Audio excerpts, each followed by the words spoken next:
दोस्तों, बायोग्राम चैनल पे एक बार आपका फिर से स्वागत है। एंड आज हम लोग डिस्कस करने वाले हैं डार्विन थियरी के बारे में कि डार्विन थियरी क्या है। डार्विन का पूरा नाम जो है दिस इज चार्ल्स डार्विन, जिनका लाइफ स्पैन जो था वो था अराउंड 1809 टू 1882। ओके, सो ये उनका लाइफ स्पैन था जहां पर ये एक वेल नोन थियोरी पता की गई थी या वेल नोन थियोरी एक्सेप्टेड थी, जहां पर उन्होंने कहा था कि ऑर्गेनिज्म जो भी एनवायरनमेंट में आते हैं they are due to natural selection. Okay, naturally organism select होते हैं बिकॉज कोई भी एक ऑर्गेनिज्म अगर लिविंग एरिया में प्रेजेंट है सो वो लिविंग ऑर्गेनिज्म रिप्रोड्यूस जब करता है, आपको एक स्टेटमेंट होगा बेटा टेक्स्ट बुक में देखिए कि Darwin states that all organisms reproduce prolifically. तो what do you mean by the term prolifically? इसका मतलब ये है कि हर एक ऑर्गेनिज्म अपनी कैपेसिटी के अकॉर्डिंग जितना वो रिप्रोड्यूस करता है वो ऑटोमेटिकली कर सकता है। फॉर एग्जाम्पल, अगर एक बार में कोई एक स्नेक अगर 100 एग्स देता होगा तो वो 100 एग्स जरूर जाएंगे। ओके, वो 100 एग्स जो रहेंगे वो जरूर एग्स ले करेगा, बट क्या उनमें से वो 100 के 100 एग्स जो है वो फर्टिलाइज हो जाएंगे या वो सारे डेवलप हो जाएंगे into small snakes? No, this is not possible because प्रकृति का भी एक नियम है।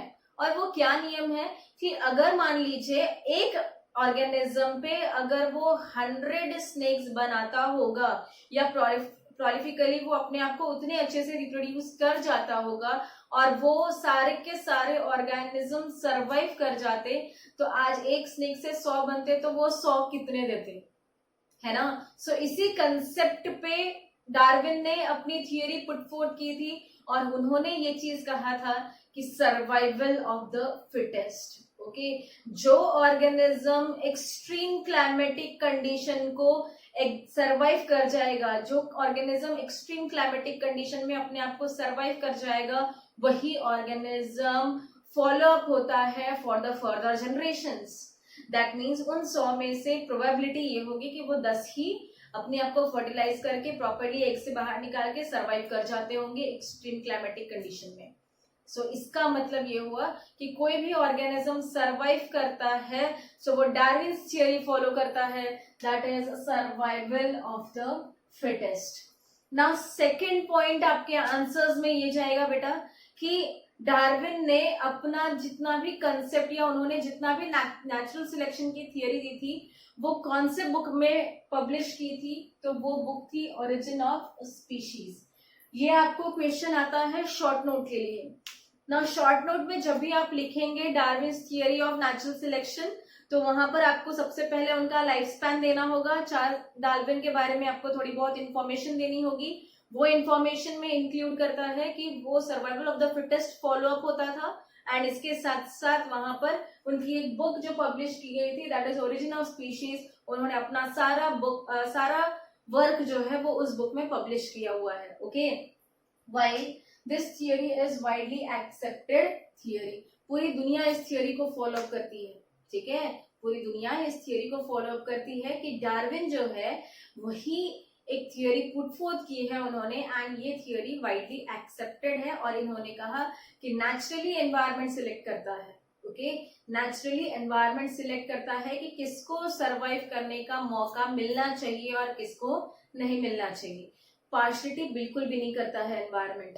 ओके, पार्शलिटी बिल्कुल भी नहीं करता है बिकॉज वो क्या कर रहा है, वो ऑर्गेनिजम्स को सरवाइव करवा रहा है और एक टफ कंपटीशन देता है उसको, जो टफ कंपटीशन में अपने आप को एग्जिस्ट कर जाता है, वही सर्वाइवल ऑफ द फिटेस्ट का एग्जाम्पल है।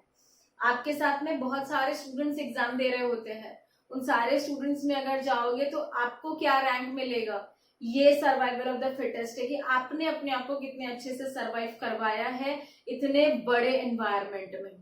ठीक है, सभी लोग 10 बोर्ड का एग्जाम देंगे सो वो बोर्ड्स में आप अपने आप को कितने अच्छे तरीके से फ्लरिश करते हैं, ठीक है, या आपकी मेहनत कितनी होती है ये पता चलेगा। तो ये फॉलो अप करता है डार्विन थियरी। ठीक है ना, डार्विन थियरी को कुछ ऑब्जेक्शंस भी थे, डार्विन थियरी को कुछ ऑब्जेक्शंस भी थे बिकॉज उन्होंने सारी चीजें एक्सप्लेन नहीं कर पाए थे। तो वो कौन सी चीजें थी जो एक्सप्लेन नहीं कर पाए थे, या किन के बेसिस पे ये कंसेप्ट था कि कैसे होगा ये। ओके, तो उनको ऑब्जेक्शंस देने वाले भी लोग थे।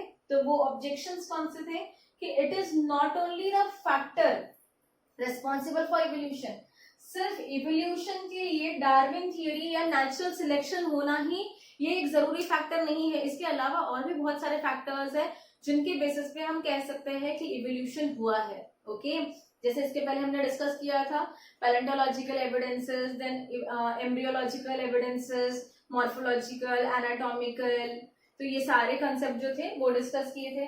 While he also did not mention any explanation for useful और यूजलेस मॉडिफिकेशन। कुछ मॉडिफिकेशंस यूजफुल भी है, कुछ मॉडिफिकेशन यूजलेस भी है। सो वो मॉडिफिकेशंस क्यों हुए, किस फैक्टर्स पे हुए, ये चार्ल्स डार्विन एक्सप्लेन नहीं कर पाए थे, या नेचुरल सिलेक्शन थियरी एक्सप्लेन नहीं कर पाती है। वही लास्ट है, no explanation about slow changes. Slow changes कौन से हो रहे हैं एनवायरमेंट में, या एब्रप्ट चेंजेस हो रहे हैं। सो ये कौन सा एक कंसेप्ट है।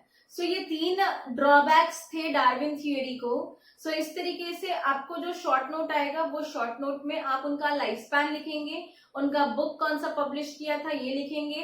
देन थर्ड पॉइंट में आपका हो जाएगा कि सर्वाइवल ऑफ द फिटेस्ट की थियोरी प्रोवाइड करते हैं, एंड लास्ट में ऑब्जेक्शंस। एंड या ऑब्जेक्शंस को ही डीमेरिट्स भी कहा जाता है। कंफ्यूज नहीं होइएगा एग्जाम के टाइम पे अगर डीमेरिट्स ऑफ डार्विन थियोरी पूछ लेता है तो। सो मेरिट और डीमेरिट एक वर्ड है, ठीक है। सो ऑब्जेक्शंस जो है वो objections are nothing but they are the demerits, ठीक है। सो डीमेरिट्स कौन से थे डार्विन थियोरी को, ये आपको मेंशन करना जरूरी है। भले पूछे नहीं तो भी आपको मेंशन करना है, बिकॉज आंसर का थोड़ा सा लेंथ बढ़ाना पड़ता है, ठीक है, and that is expected in that answer. So this is Darwin theory. मिलते हैं नेक्स्ट वीडियो के साथ में जहां पर हम लोग लेमार्किज्म को डिस्कस करेंगे, राइट। टिल देन लाइक और सब्सक्राइब करना बिल्कुल भी ना भूलें, दोस्तों में शेयर जरूर करें, एंड कुछ भी डाउट्स या डिफिकल्टीज रहते हैं तो आप मुझे कमेंट सेक्शन में भेज सकते हैं, so that I will explain you. Thank you.